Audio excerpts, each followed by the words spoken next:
libéré makambo nyonso ibasalaki ya video nyonso yesili nzamba asungi ngai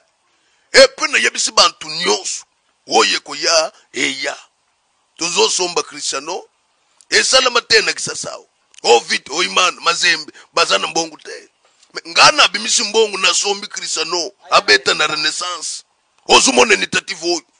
papa mate ye changer papa badeka esiko yebisa mwasi ke nzamba pesa yolibal nzamba pambula yoke de France mate ye changer korono yebisi makambo mikolo na komiso na zo sambila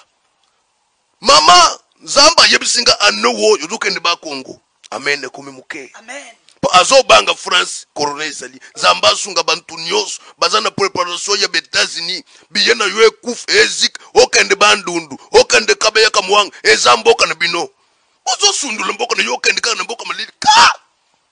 oya zondi mangana ndakwa ko ulba amen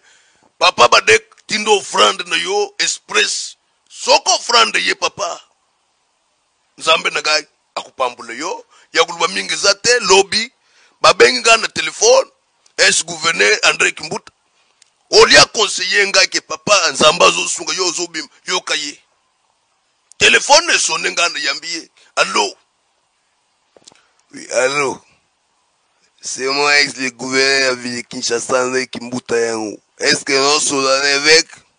na yebisi ke ozu sola nanga moko nga na zo zelu ba message o ya bien papa évêque au la vie faut ban la l'état sentiment ebesa moko fimbo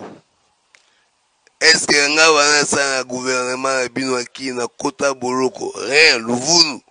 yona kimna kawenge bosibi ba conséquences na no bolukri nga na kuna te